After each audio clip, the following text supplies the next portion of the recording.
So we sat down with you a few months ago, and our fans went nuts. They loved all of the crazy stories that you had. So we figured, why not come back and let's turn them into cartoons? Well, I'm all for it. Whatever I can do to make fun for people as well as myself. And now for Dinner with Racers with your hosts, Ryan Eversley and Sean Heckman.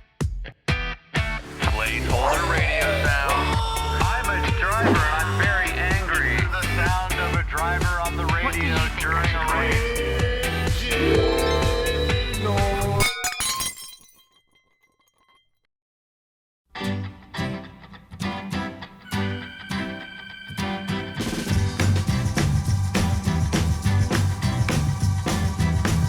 Just to confirm, you demanded that you carry this. Pardon? You demanded that you carry that. I'm not making you do it. Yeah, I wanted to carry it. All right.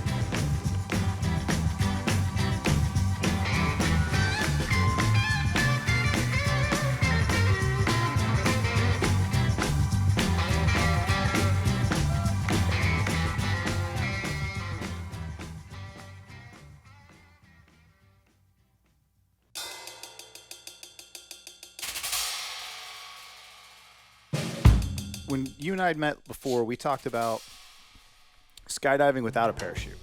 Uh-huh. And a couple years ago, Travis Pastrana very famously jumped out of a plane without a parachute and then put one on in free fall and landed. But I'm told that there's somebody else, you, that did that before. Well, I've kind of tried to hide it. I felt really stupid. We were at the Drop Zone one night, which is a bar that was owned by Steve Biljanic. Okay. And I didn't drink back then. I was racing and doing all sports, and so I didn't have alcohol. So it wasn't an alcoholic situation. I actually went to the bar Naturally capable of bad decisions.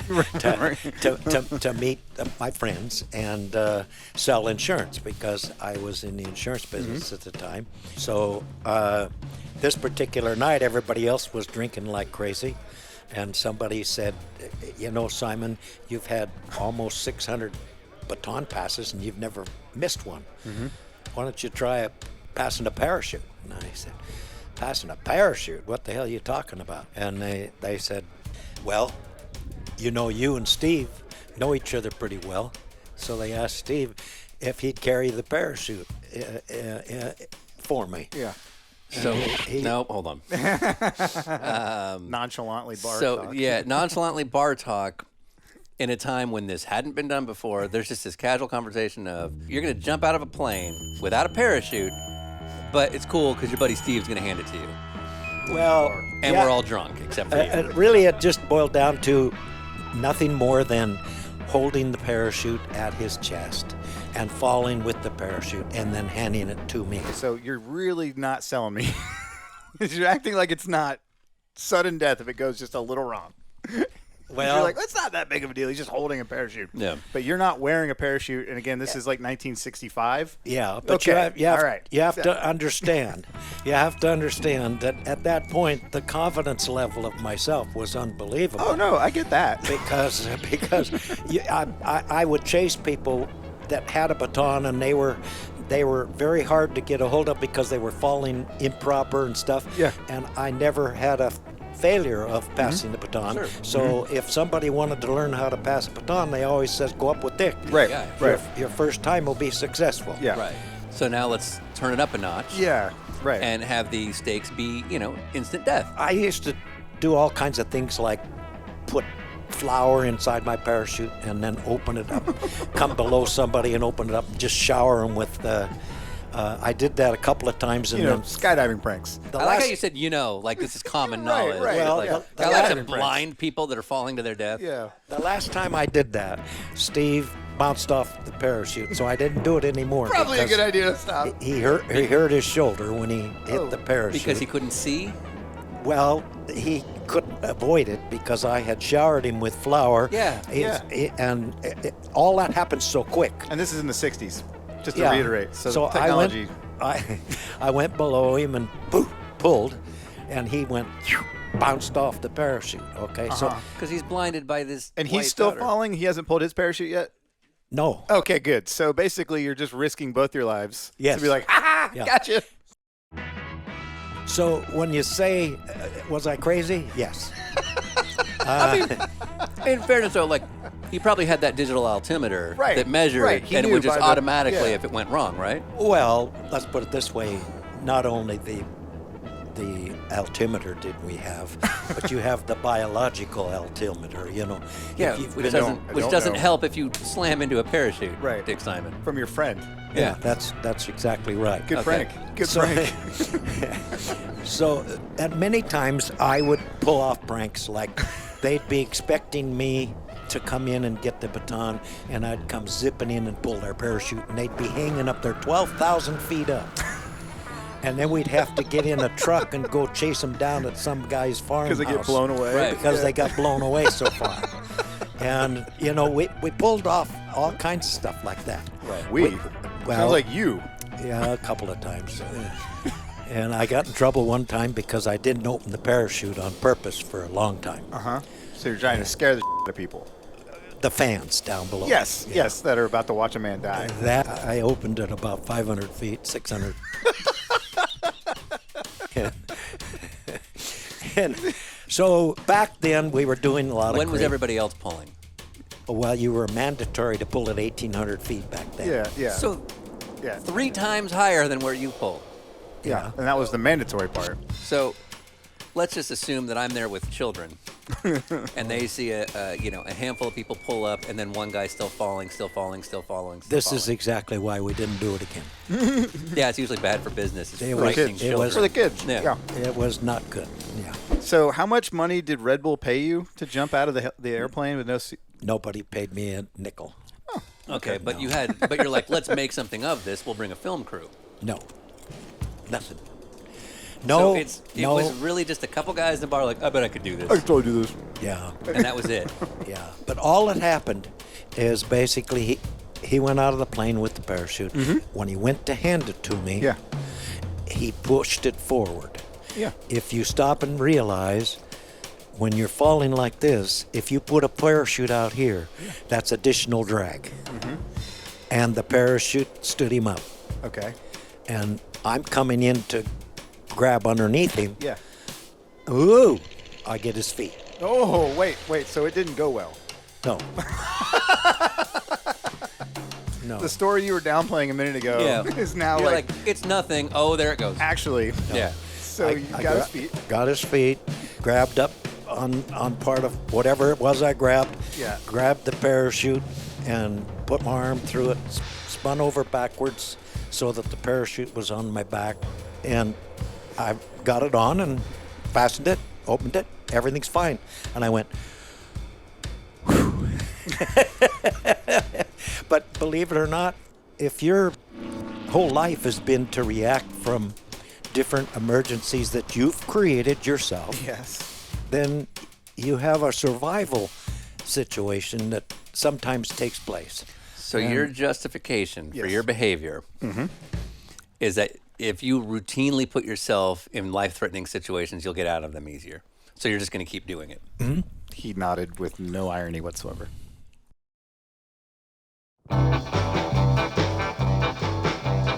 What's the worst injuries you've ever had from skydiving?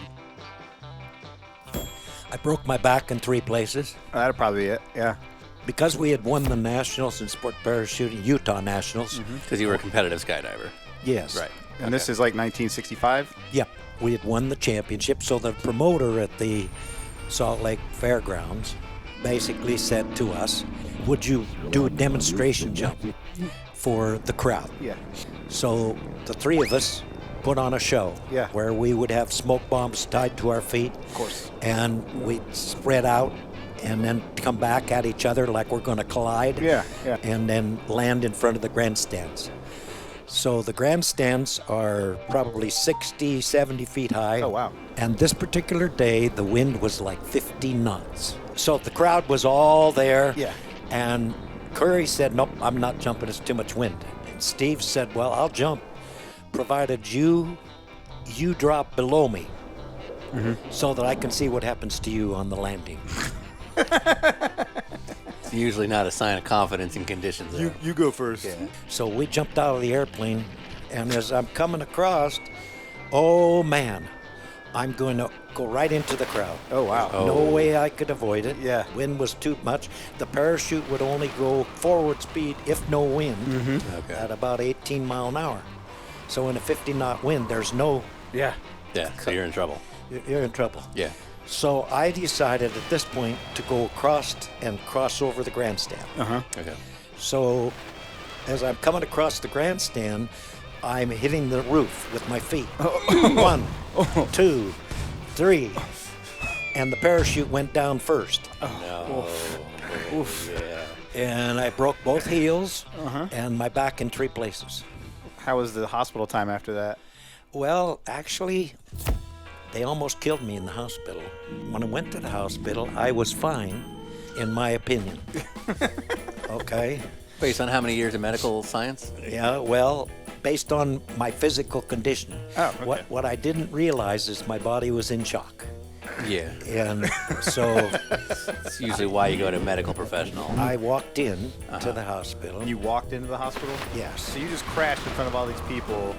The parachute hit the ground before you did, and then you're like, all right, I'll go to the hospital. I'll take myself. No, No one's like, stay down. We got to make sure you're okay. nothing had exploded or anything. So at that point, they stuck me in a bed with traction.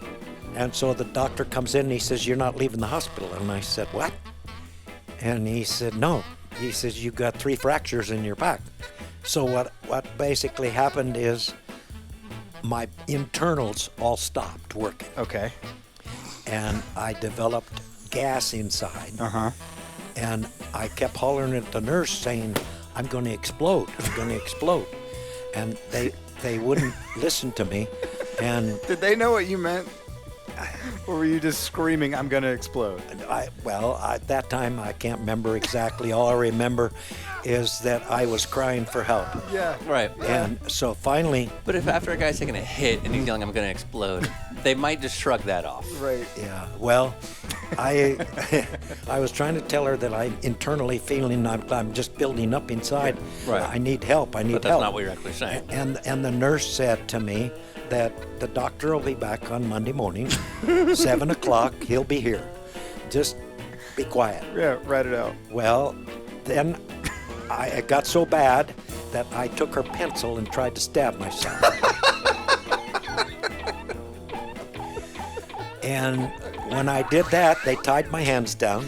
Of course they did. I was already with my feet in traction, with a strap here and a strap here, holding me here with my feet in traction. Now my hands are tied down.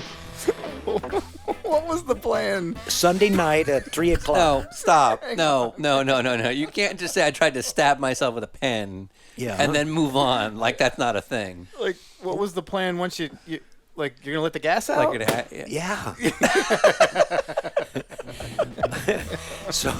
So here's what happened. It got worse, and I went into what they called a coma. Yeah, okay. I was never out cold. Uh-huh. But they called it a coma, and I could hear everything. Yeah. So maybe I was out cold. All I know to this day, sitting right here, right now, I can visualize myself cussing everybody out. And here comes the priest, and he's got all my family. Oh. Oh, that bad. Last rites. Yeah. Last rites. I'm telling everybody I'm not going anywhere. Yeah. The doctor doesn't get there until 7 in the morning. He comes in, he took one look at me, and all I know is they hooked up all these tubes down my throat and in my privates and in your rear end, and I just burst out laughing when they plugged the one in my rear end. The bag that they had, the hose come out of the bag and was squirting.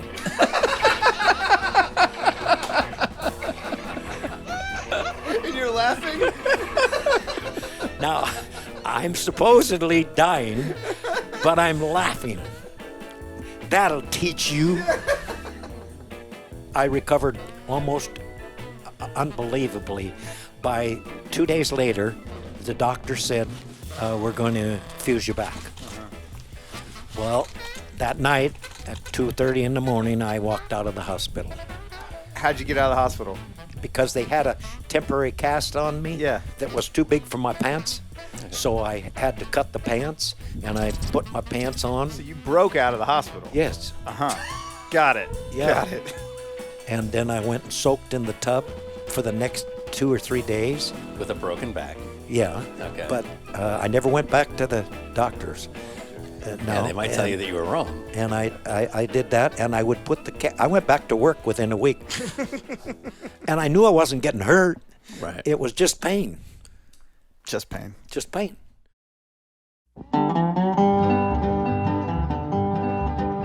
Your very first flight ever was solo with completely innocent passengers on board. They had parachutes. Yes. I said that sarcastically. Yeah. When I first flew an airplane, I flew the airplane without ever having flown it before. We're at the parachute center in Sandy. Our Clay, who was our pilot, didn't show up that day. So I said to our guys, all right, guys, I'll take you up. They all looked at me like, you've never Right. flown. Yeah, Yes, that's yeah. how you would look at someone. Yeah. Like if I said that to Sean tomorrow, Yeah. he's going to look at me like that. Yeah. But keep in mind, I was instructing people how to parachute. I would sit next to the pilot and then help each one of them get out on the steps. You do understand what you just said. You basically said, like, oh, I've seen it on TV. Yeah, but that's okay. Well, I'd be sitting there when he's taking off, and when, Right. you Yeah. know, You just do one of these things and you're fine. yeah. The only thing There's these thingies. only thing I had never done was see him land. How many mid-air collisions, near mid-air collisions can you count off the top of your head? 3. Ryan. Yeah, it's 0. It's Oh, is definitely it 0? Yeah, Okay. It's 0. You thought it would be 0? No. No, it's supposed to be 0. A normal person has 0 near mid-air collisions in their life. Oh well, we were landing in Mexico Right. this one time. Yeah. And I'm coming in to land, and I didn't realize that there was a guy on the other end taking off straight at us. So. Yeah. So I flew just over the top of him and aborted the. Well, I'm glad that you boarded. Yeah. And you didn't. No, I I'll got the still right land away. it, Yeah. I got the right away. Yeah. Well, I'll take the right. how about a 747 going into O'Hara Airport? How about it? I don't know. Oh my gosh, that I got accused of illegal flying. Now I have to admit, I did all my flying without a instrument ticket. Okay. So you can't fly blind. So it was a nervous thing for me because I was flying, and I would always call in my flight plans. Yeah. And I'd call in and I'd fly IFR, instrument rated, but I wasn't instrument, You're not certified to do this. wasn't certified. Yeah, right. But you know, I always had the confidence. I'd say, "Hey, Tower, you know, O'Hara Tower, it's Cessna 4848 Foxtrot. Approval to land on a runway such and such up, please. How about a straight in this time? I don't see too much traffic, sir. Approved, straight in." Or, I mean, I got real cocky, I could tell. you know, and I found that if I was, they didn't question it. Right. If I hesitated, it's like I tried to teach people at Indy when they wanted to sneak into the garage area. you know, you don't hesitate. When you walk up to that guard, morning, and just keep walking. Right. The likelihood of him turning around and saying, come back here, is 1 out of 10. Yeah. Why would you be teaching people to do that? Because we had so many people of sponsors that Yeah. needed to get in and see their car, Right. and I Right. was only allowed so many passes. Right. So I'd have to make 50 passes last for 200 people. Yeah. Right. There's right. a little difference between somebody just walking the grounds in Gasoline Alley than somebody flying a plane instrument rated. Well, but basically, Now So- you're busted, man. Yeah. I don't know how you're walking out of this. I didn't have time to go take the test. I probably knew enough to do it, but didn't take time to take the test. So I'm going into Chicago. Okay. and I'm flying at the altitude I was supposed to be at. And you could not see 200 yards. Yeah. The weather was socked in, lightning shining and brightening and lighting up the sky. And all of a sudden, the lightning flashes, and this airplane is right in front of us. How close? Not 100 feet, maybe 200. And it's coming crosswise. Oh, gosh. I dumped the plane. Yeah. I mean, I just, boom, like that. Yeah. Throttles back, poured her down, pulled back, thinking the tail was going to catch. Oh, that close. That close, yeah, right. Yeah, and it didn't catch, and I went.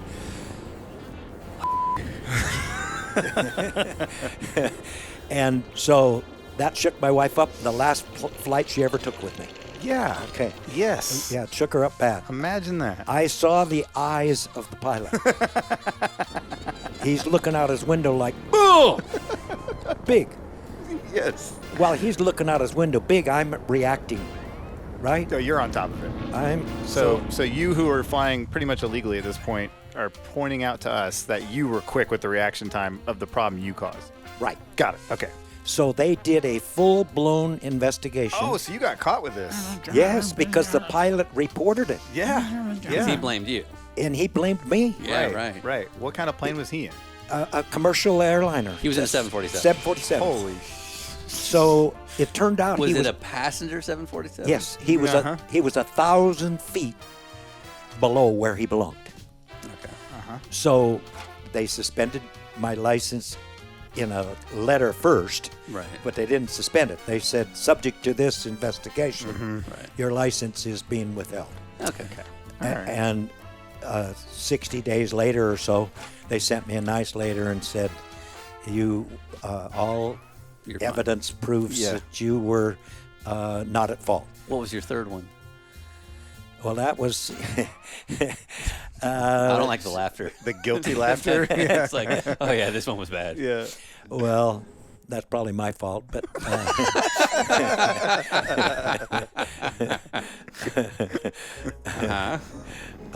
Well, we were at Alta Airport, and I was horsing around, and Say no more. so was one of the other guys, and he figured he was going to screw me up, so he took a shortcut coming down at the end of the runway. I was going to beat him, so we're taxiing down. He cuts across the grass and cuts in front of me, and I said, "To hell with you," and I put the throttle down anyway. And I'll show you. and he didn't get as much a start as I did. So all of a sudden I realized I'm going to hit him. So I ran off the runway and throttled back and got control of the airplane and said, that was enough of that. But I avoided it, right? Nice Yeah. save. Yeah. Nice save. Yeah, Yeah. You know, it would have been more avoidable.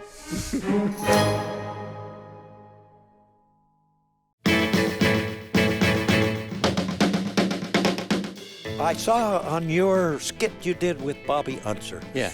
I saw he backed the plane against a tent. Against the fence because Yeah. he had to jump a burning wreckage. Yeah, it was To like go clear. a tent or a fence. Yeah. Well, one of the things that I loved to do was scuba dive, and so being a pilot and owning an airplane or two, when we owned a 580 Aero Commander, that's a twin-engine plane.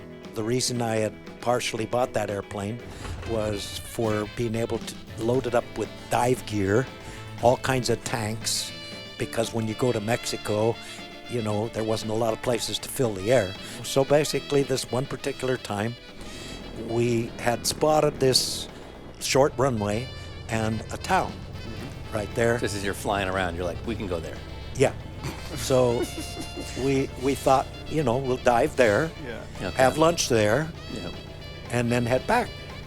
We'd never been there. Okay. Yeah. So It had no research. yeah, but right on the water. And That's so all you need. That's all you So need. we're coming on in to land, and I look at it and I say, wow, that's a little shorter than I thought, but we'll be all right. But I knew Based on what? Sure. I knew that there was a cliff on the other end. So I knew Oh. we had the cliff goes straight up. Yeah. I The best kind. I knew we had to be slow enough, so I brought it in at 70 miles an hour and touched down right on the end, and we managed to stop with no trouble at all. Before you went And- over a cliff. Yeah. Before we hit the cliff that comes up. Oh, just a solid rock A wall. solid Oh. rock wall. Yeah. Well, you would have stopped then. Yeah. We'd have stopped, yeah. Yeah. So we taxi back. By this time, the town is out there because it's a pretty big airplane for that little strip. Oh, so you attract a lot of local folk. Probably 100 people. Sure.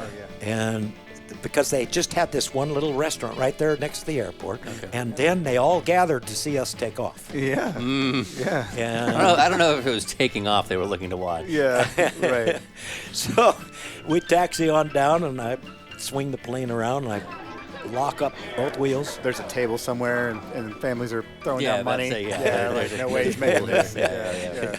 And rev the engines up till the wheels are sliding. Release them. And then as we get to the end of the runway was built with about a 2-foot incline at the end. Yeah. Okay. Maybe the last 20 feet was devoted to an incline. Yeah. So it's like a little ramp. Yes. Okay. So I thought the same time I hit the ramp, I'm going to hit the flap. Okay. So I did. I hit the flap. The plane went up about 50 feet, and then it leveled off and started falling. Oh no. During that coming up, I retracted the landing gear, and the plane's coming back down, and meow. Money's being. Oh. We made it, guys! Cut to the locals on the runway. Like, Oh, yeah, exactly. another one made it.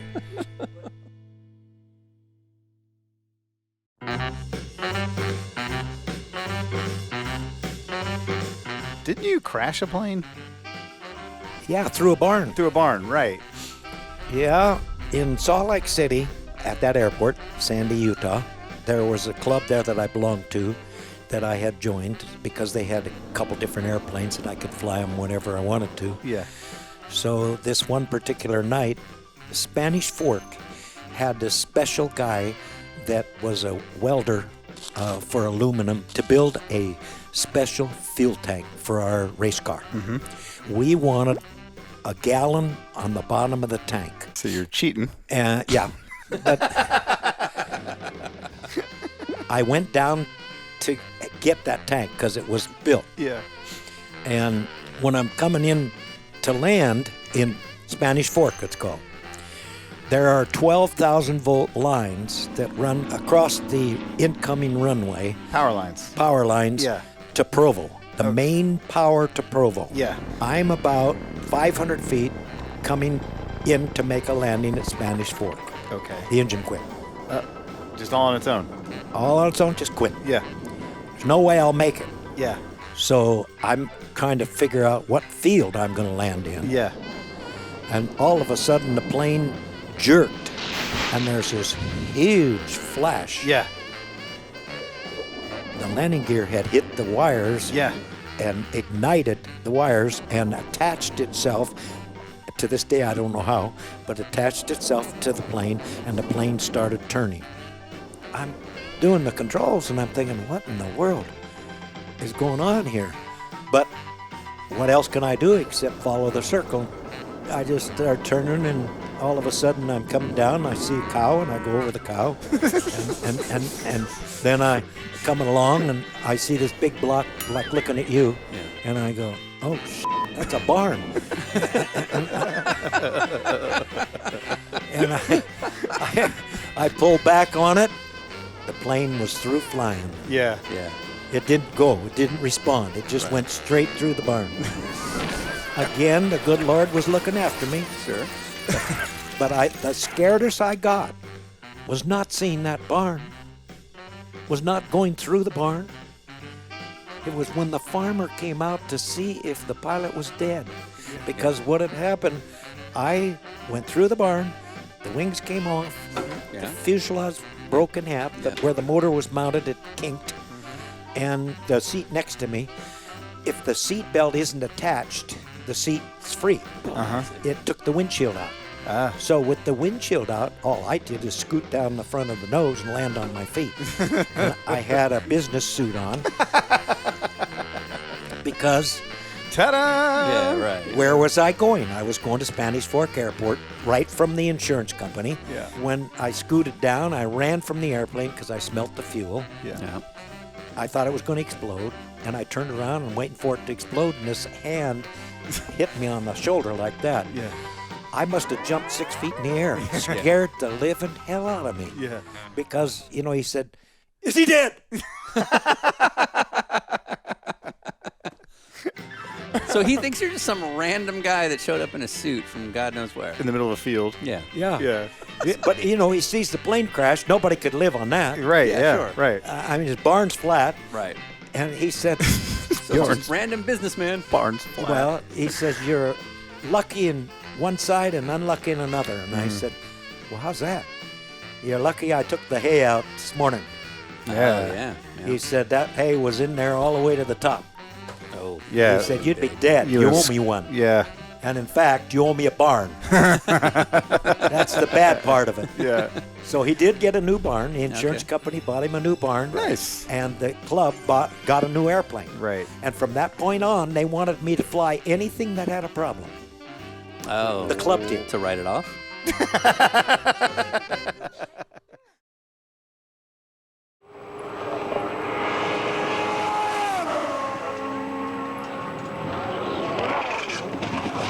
Whoa. Oh, man. Did you get it all? Yeah, I hope he's okay.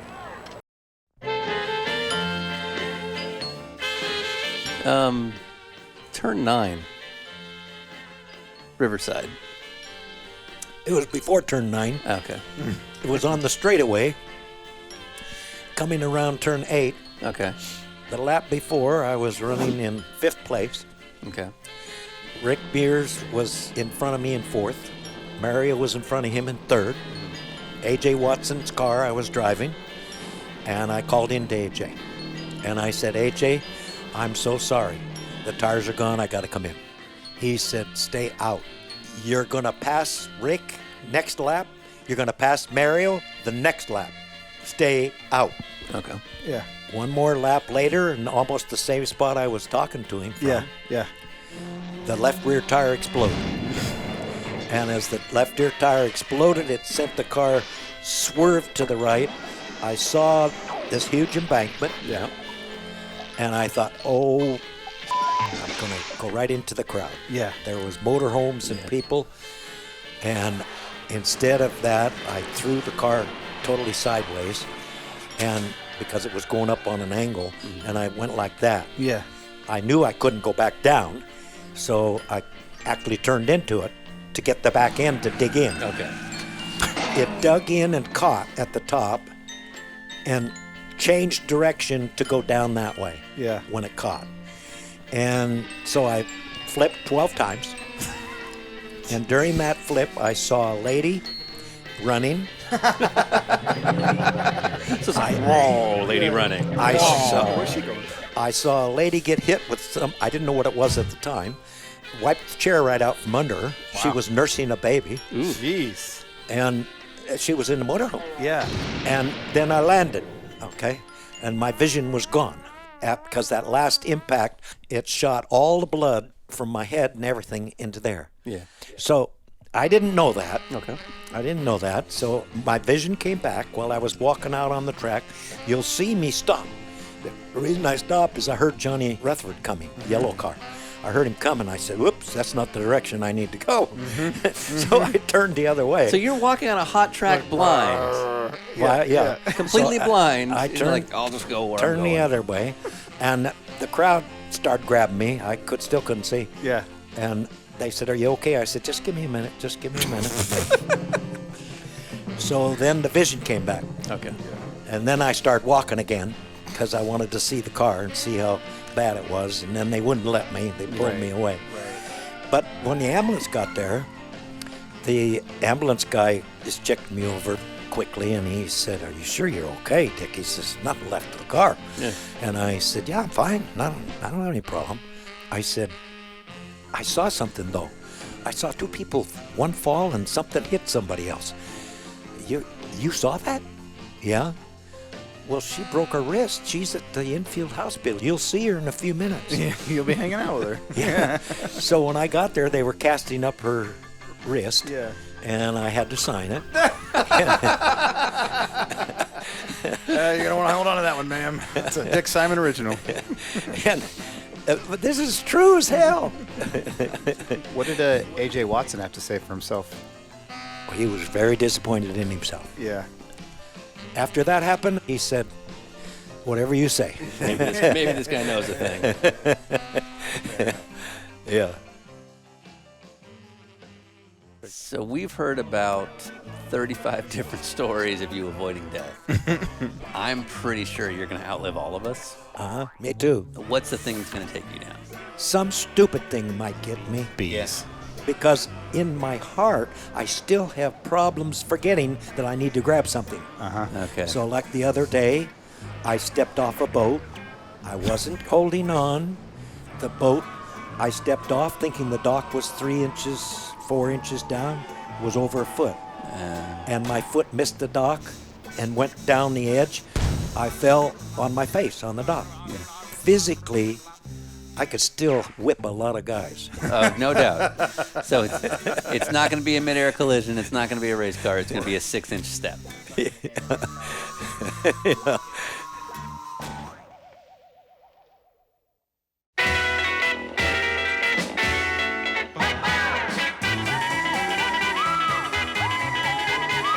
So my favorite story about you is that you were questioned by the FBI because you could be, and we still aren't really sure, but you might be D.B. Cooper.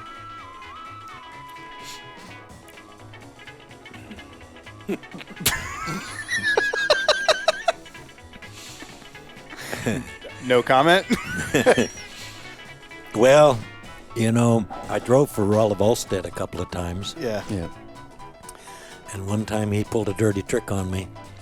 And because he's so familiar with all the sports writers in Portland, the next morning of the race, it came out headlines in the sports section, "Is Dick Simon really D.B. Cooper racing today?" And I wanted to kill him. You know, when I gave Dan Gurney $200,000, stop and think. What did he take from the airplane? Yeah. $200,000. Yeah. D.B. Cooper had the same experience that I had as a pilot, Yeah. as a skier, as a diver, scuba diver. Yeah. All of the things that I was known for, he could do. Mm-hmm. I lived in Seattle, in Utah, and I was basically used to all of that territory. Yeah. Had relatives in Portland, as well as Seattle.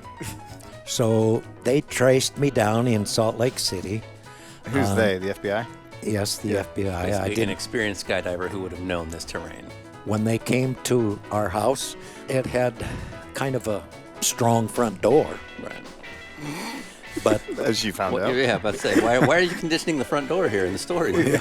well, because when I opened it, I never got it more than an inch, and the door came right off the hinges when they came in. Right. Practically, you Yeah, know, I mean, right. it was just like bam, and it knocked me back, and they finished pushing me onto the couch. Yeah. Yeah. So what would you think? Some guys come in with guns? Right. They had guns drawn. Yes. Yeah. And what would you think? They basically asked a few questions, and my wife said, because I couldn't remember where I was. They wanted to know exactly where I was. The date of the D.B. Cooper jump. Yeah. Yeah. And my wife says, but wait a minute. You were in White Plains, New York. You were trying to get a sponsorship. She also got the ticket, the receipt for me, Plane ticket. plane ticket. Yeah. Brought that out while they were on the phone. The guy hangs up the phone, looks at the ticket, never said one word. They turned around, the three of them, turned around and walked out. Just gone. Yeah. And I thought, what was this all about? I still didn't know about D.B. Cooper. Right. Right. So, in other words, unless I was D.B. Cooper,